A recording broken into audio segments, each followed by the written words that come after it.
Déjà les bonobos, j'avais été scotché, mais là, quand je t'ai vu dans cette réserve au Kenya, jouer au football avec des éléphantaux.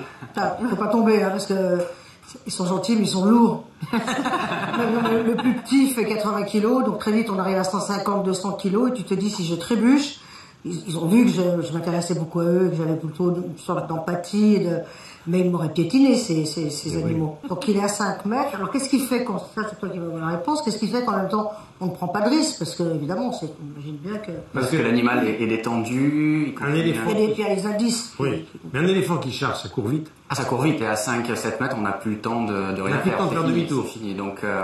C'était essentiel de décoder le comportement de l'éléphant à ce moment-là. Il est extrêmement calme, il continue à se nourrir. Mais Muriel a été très surprenante parce que t'as pas eu peur du tout. Non, j'ai pas peur. Moi, j'ai plus peur des... Comme ça couvrira toutes les émissions, mais c'est vrai que j'ai plus peur des gens que des animaux. J'ai toujours eu peur des gens. Je suis pas à l'aise. Je suis pas très confiance en moi. J'ai peur parce que donc c'est avec l'éducation aussi. La manière dont on me parlait des gens, c'était toujours comme si c'était dangereux. Donc j'ai plus de mal avec les gens, mais un lion, la première fois que j'ai vu un lion, en plus il avait le hoquet. C'est-à-dire que ça enlevait un peu. Il l'a tapé dans le dos? Pas loin, mais je voulais descendre parce que tout d'un coup, le hoquet, tu vois, un lion, t'as envie de lui dire, le roi des animaux, la crinière qui... Bon, c'est bon, quoi. Enfin, ça fait pas sérieux. Oui, ça fait plus peur du tout.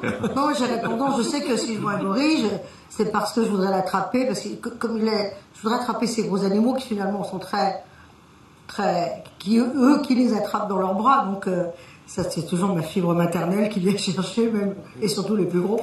Alors donc après les bonobos, là vous êtes allé au Kenya, et là vous êtes allé dans un orphelinat d'éléphantaux, c'est ça?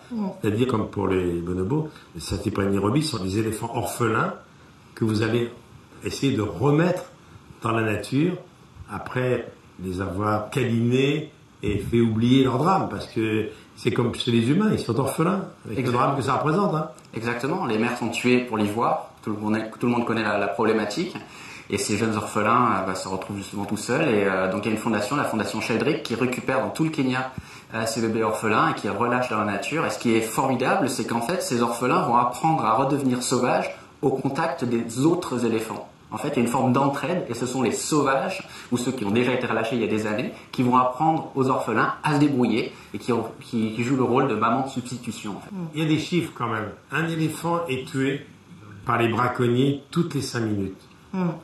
Et en 1930, il y avait 5 millions d'éléphants. En 70, 1,3 million. Et aujourd'hui, 375 000 seulement. De toute façon, quand il n'y aura plus d'éléphants, plus de chimpanzés, il n'y aura plus d'humains non plus.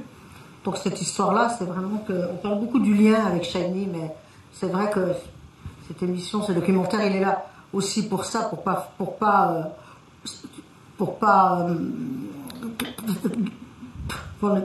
Tu regardais tes fiches, je parlais, je me suis dit, il n'écoute pas, j'arrête. Il était comme ça. Non, comme ça. Non, tout le monde l'a vu. Si on regarde au montage, on verra bien qu'il était comme ça. Non seulement je t'écoute. J'ai plus ton œil, alors je fais... mais non seulement je t'écoute, mais j'allais y ajouter quelque chose de très important. Bah oui. Très important. Pendant que je parlais, tu voulais parler donc. Non, c'est qu'une... Non. Ça fait du progrès, toi, dis donc, ça. C'est qu'une défense d'éléphant vaut 10 fois le salaire annuel d'un Kenyan. C'est ça aussi. C'est ça. Au minimum, ouais.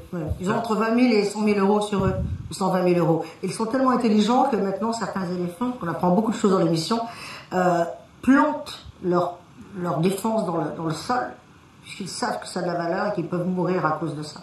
Pour ceux qui ne le savent pas, racontez-moi votre aventure d'amitié, parce que Muriel a joué un rôle considérable dans votre vie. Ah ben oui. C'était quand? Il y a 20 ans maintenant. Oui. Pour moi, quand j'étais gamin, mon rêve c'était d'aller sauver les singes et gibbons en Indonésie. Et puis pour faire court, suite à un article dans la presse, je reçois un coup de téléphone. Dans cet article, je disais que je voulais partir en Indonésie, en Asie, pour sauver les gibbons. Et je reçois un coup de téléphone, Muriel Robin, qui, donc à l'époque, je la connais pas, j'ai 16 ans. Et elle me dit, tu veux partir sauver les gibbons à l'autre bout du monde? Et tu pars. Je vais t'aider. Et je serai toujours là. Parce qu'il voulait 3 000 francs. J'ai dit, je te donne 2007, et puis tu te vas pour les 300. Non, je voulais pas tout lui donner. Quand même, quoi.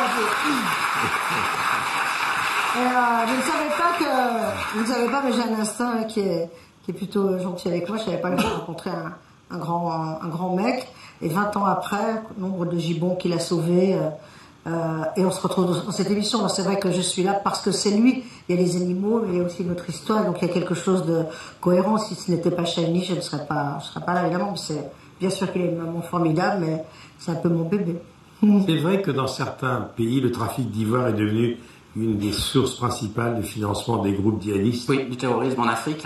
La principale source de financement, c'est l'ivoire. Donc ça montre bien le lien. Si demain on arrive à sauver les éléphants, on coupe la principale source de financement de ces groupes djihadistes, les Shebab en Somalie, Boko Haram, etc. Donc on voit bien que ça dépasse même simplement les éléphants et la cause animale. Tout est lié. Oui. Et on le voit très bien dans le film, malgré toutes ces problématiques, on va voir les gens qui ont pas la solution, mais qui se battent contre ça. Donc c'est un film positif. C'est pas non plus un film simplement sur la problématique de l'ivoire. Au contraire, on rit énormément, et évidemment avec Muriel, et dans cette aventure humaine, puisque on découvre Edwin, qui lui, ça fait plus de 20 ans, qui se bat pour les éléphants là-bas. Quelqu'un de très charismatique. Et c'est ça qu'on essaie de mettre en lumière, tous ces gens qui se battent pour inverser les choses. C'est une légende, la mémoire des éléphants, ou pas? Ah non, c'est pas une légende. Et leur survie en dépend, puisqu'ils vont se souvenir, par exemple, de points d'eau lors de très grandes sécheresses. Ils vont se souvenir de points d'eau qu'ils ont peut-être connus il y a 20 ans. Donc ils sont obligés de se souvenir de ces petits détails. Par exemple, nous, quand on est allé filmer au Kenya, il y avait une très grande sécheresse. Et l'un de nos soucis lors de la préparation du tournage, c'est que la plupart des éléphants étaient partis en Tanzanie, étaient partis au sud, pour justement chercher ces points d'eau qui sont pourtant à des centaines de kilomètres de leur habitat normal. Donc c'est loin d'être une légende. Donc je suis certain que quand Muriel va retourner au Kenya, Gala, le petit orphelin qu'elle a suivi, se souviendra de... On fera des trucs, tu vois, des trucs... Ça trompe, quoi. Des trucs de reconnaissance que je ne décode pas pour l'instant, mais il me fera des trucs. Ils m'ont bien chopé. Dans le film, on voit, il y a des moments. J'ai une trompe à un moment là, la trompe me va bien. Je la porte là, moi, si tu veux. Bon. Décidément, ça ne sera jamais comme pour les autres. C'est sur France 3, on les applaudit tous les deux. Dans 10 jours.